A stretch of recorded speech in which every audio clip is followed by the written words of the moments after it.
Dito na naman tayo sa fast drive. Iniintay ko lang matapos tong Navara para magamit natin ang lifter and it's time. After 3 days, nagkaroon ako ng lakas ng loob para baklasin itong makina ulit. Yun nga, hindi tayo pumasa sa race prep. Sumablay tayo. Pinahiram ko yung mags sa tropa and yan. Ito yung sitwasyon niya ngayon.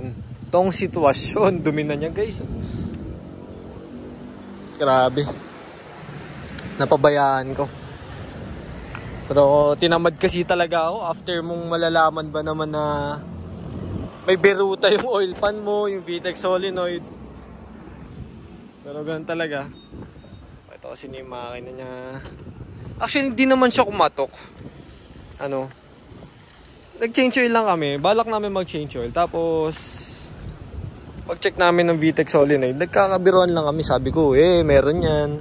Then yun nga guys, meron. Kailangan natin. Yeah. Ayan. So ibababa natin to ngayon. Madali naman na to. Wala si JP. Wala tayong katulong. It's alright. Kaya natin yan. Nice. Let's go. New learnings na lang to. Titake ko to as positive na lang. Kasi wala na tayong magagawa. Hindi naman kikibuto or magagalaw o maayos kapag nagreklamo na lang tayo. So gagawin na lang ulit natin. We'll make some improvements lalo na sa linis ng makina. Plan kong i-steel brush yan para mas kumintab. So lagyan natin ng mas detalye ang engine bay din. Konting linis. I-final ko na to. Kabitan ko na ng oil catch can. Meron naman ako, di ko lang kinakabit talaga guys. So yun. Tapusin na natin siya actually kasi yung pintura naman niya okay naman. Okay naman na to. So, konti na lang yun guys. Matatapos din natin to. Unti-unti lang.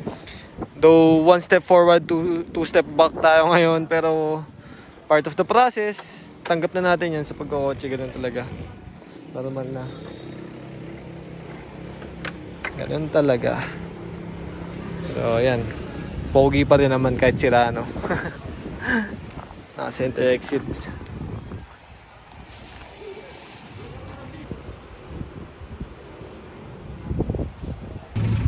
Kumusta? Ayos lang.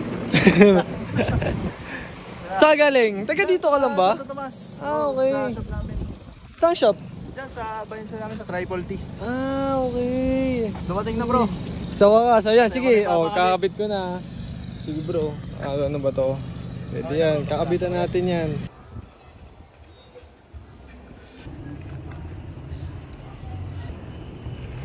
So ito na yung start ng rebuild series natin dito sa Honda Civic EG. Kasama natin si Kuya Alex.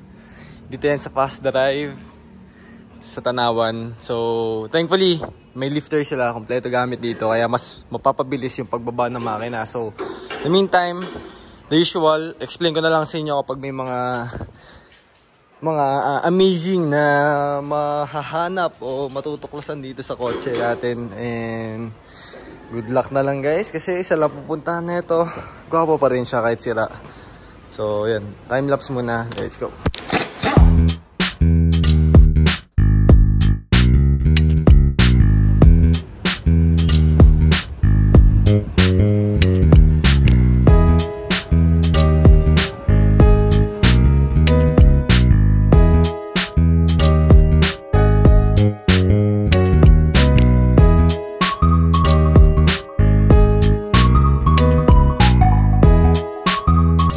So yan, update. Tanggal ko na yung linkage. Tanggal na rin namin headers. Natanggal ng traction bar. Natanggal ni axle. Spindle natanggal dito. Nakapag-drain na din kami ng tubig galing sa radiator. Babaklasin na lang namin yung engine support niya. Then mga sensor. Then yung sa fuel line. Then okay na. Baba na yan. Sobrang bilis lang talaga pag may lifter. Kaya naninibago ako tayo. Sanay tayo sa jack-jack lang eh. And shoutout sa mga idol, Shoutout idol, yan o. Natututo lang din sila kasi bagong tirada to, Honda. Pero syempre mas mahirap yung ginagawa nila, mga modelo eh. Ako, dito naman ako sanay.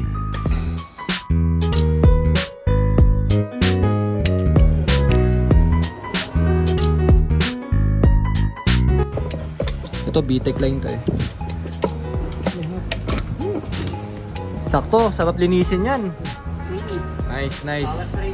Ibabrush ko. Nice lang kaya tali. Ayan. Ito ba? Ano yung sakit? Sakit lang ano? Ayan. Last na lang, engine mount, power steering. Clear na tayo kay Alex. Malapit na. Yan, double check lang kami. Right.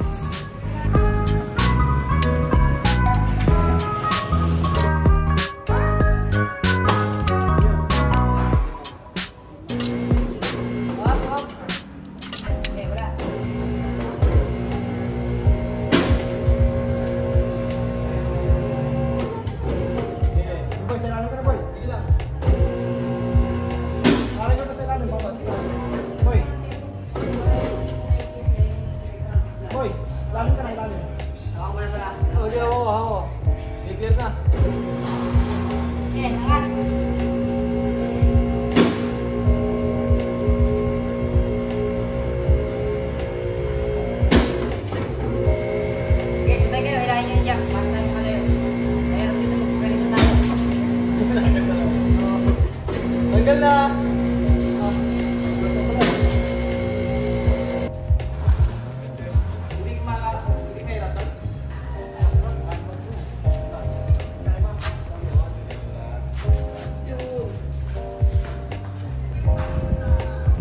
Ngayon, di pa natin malalaman. Ano? Babaklasin pa to. So, yan.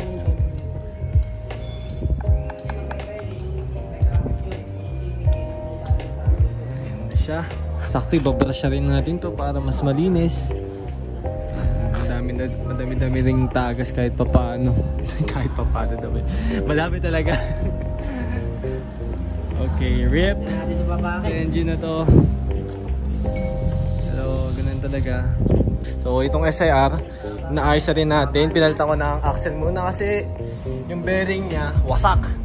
Eh no, ewan ko lang kung bearing patawag yun dyan guys, pero ayun, Giniling eh. niriripak na ni Idol, no?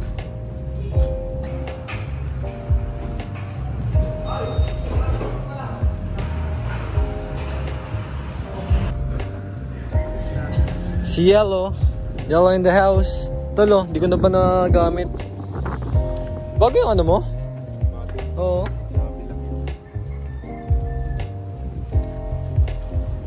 Uy, ano yun? Manifold. Bakit may ganyan? Binibenta ko ba? Paano ka nila makakontakt?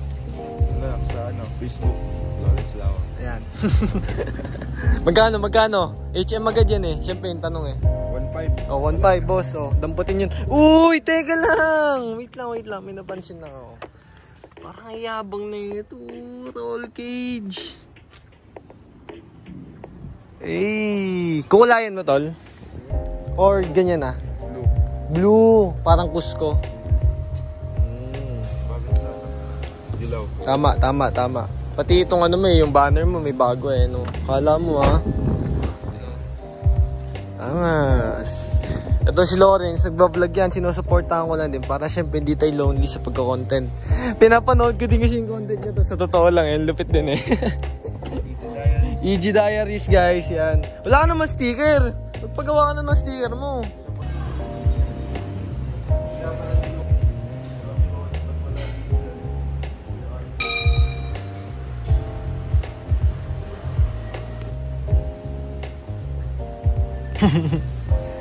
Meow. Pero sige, ganito. Hindi ko pa rin pala nadidiscussin yung plano ko dito. Unang-una, ibabrush natin. Ewan ko, steel brush ata ginagamit doon. Yung parang grinder na ewan. Na disc na may steel yung dulo para mabrush natin at ma-refresh natin tong makina. Pinturahan na natin to ng itim. Palitan natin ng bolts.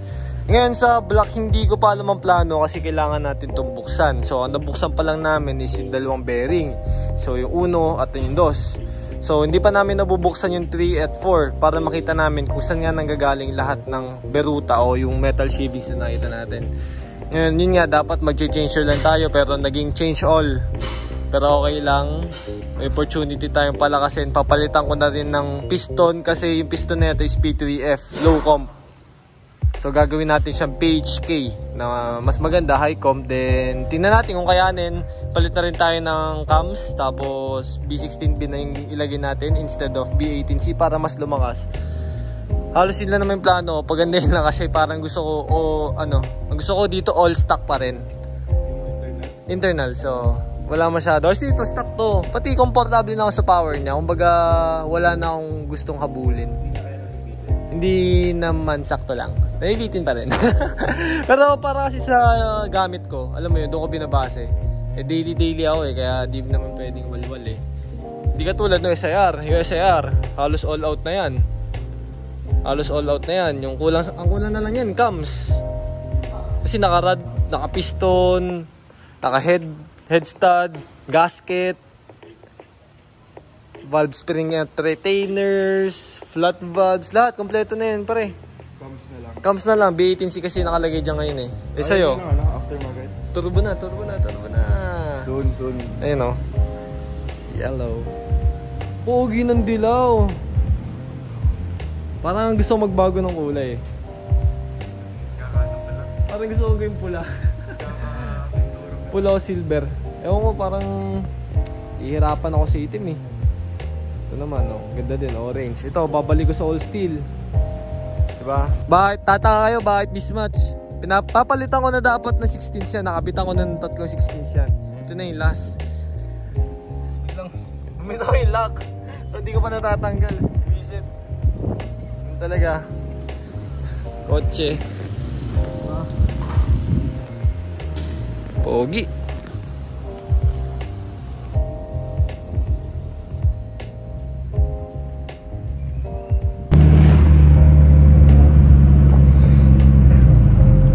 Mataas-taas to.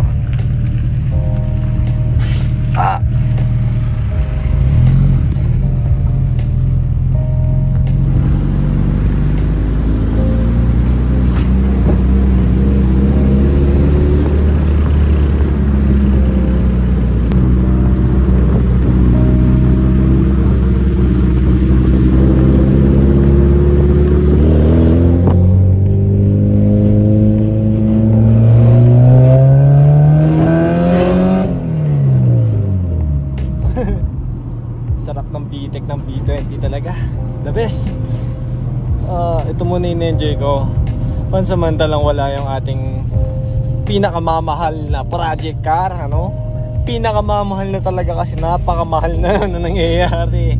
Napakamahal na ng mga kailangan para mabuo siya. Pero okay lang yan guys, hindi natin susukuan yan. Minsan napapaisip na rin talaga akong ibenta pero wala eh. Sabi ko nga, part kayo ng build na to, hindi lang akin to. Pag binenta ko to, big part kayo nun. At panigurado ko manghihinayang kayo. So kailangan na natin tatagan at sipagan. Diskarte lang kung paano lang din natin nakuha siya. Yung una na walang wala tayo, tapos nakaipon, YouTube, through commitment, through process, wala, through planning. Yan, nangyayari lang talaga yan lahat. Nakukuha natin yung gusto natin. So parang ganito lang din yan. Nakapaghintay nga tayo ng 2 taon eh. Para sa body niya, ito pang makina. Saglit lang yan, mechanical lang naman. Yan. In the meantime, tsayin muna natin to SIR. Kasi ngayon ko lang ulit ito nalabas, okay? Yung dami lang hams. So kasing baba na ito eh. Kahit anong 7 mo dito. O minsan, umano talaga eh.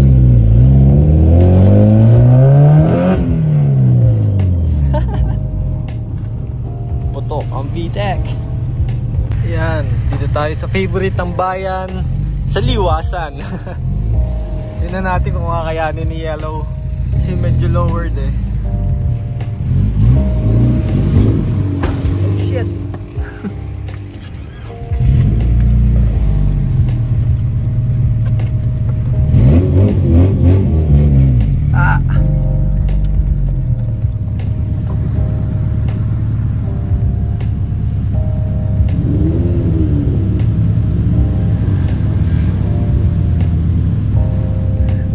Ng dilaw.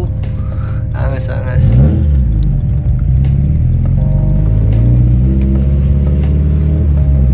Dito kaya yung topa natin. Pogi ng dilaw. Grabe naman.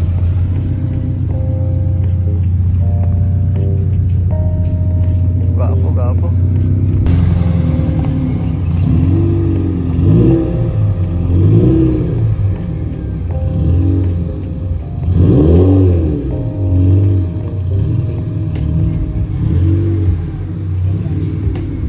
Ganda.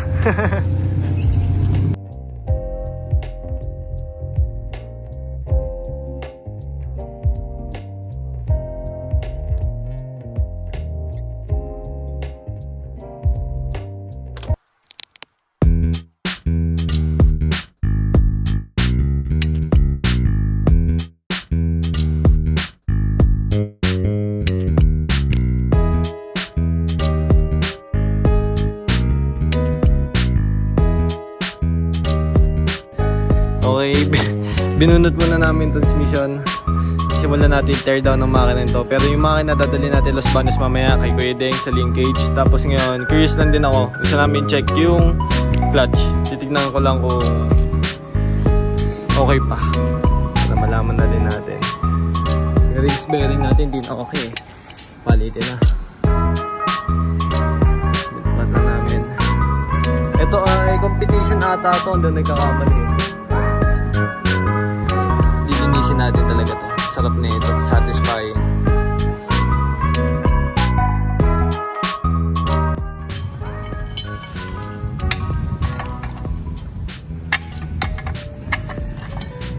Yung pwede na magtanim.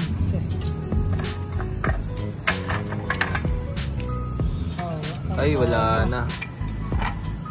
Okay. Stage 2.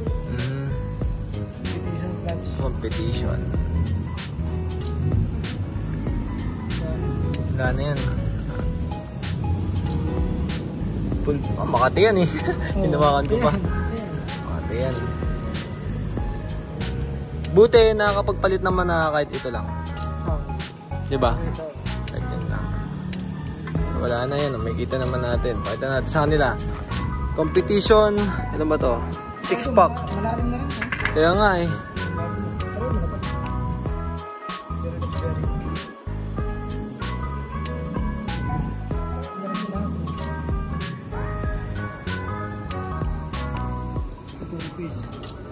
Reface flywheel.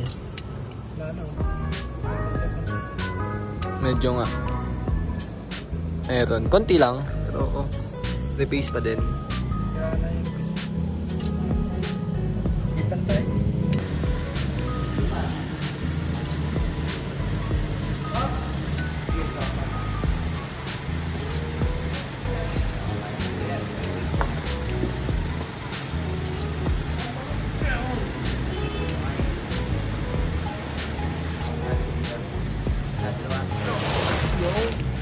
Dito sinasampan na natin yung makina at papadala na natin siya sa mekaniko natin sa linkage sa may Los Baños kay Kuya Deng. Nag voice over ako kasi nga madami din ako nawalang clips na napunta doon sa topa natin hindi na natin ako yung copy pero yan i-explain ko na lang sa inyo kung ano yung nangyari. So yung mga oras na to kinakabahan ako dito kasi nga hindi ko alam kung ano yung makikita natin sa loob ng makina na kung bakit merong mga biruta tayo nakita yung mga rebaba no. So napag-alaman namin na pinagdumihan lang pala yon o mga excess na dumi nung nag-shave ng head at walang problema lahat ng bearing natin. So tinanggal namin hanggang sigunyal. So ibig sabihin nito, tinanggal natin yung makina at binuklat natin ng walang rason. Pero okay lang kasi re-refresh na din natin kasi nga 30-year-old na yung mga bearing na ito. OEM pa to lahat. Next vlog about Korea for sure isasampan na natin yung makina and i-update ko kayo. And syempre i-upload natin agad yan. Happy New Year nga pala sa lahat.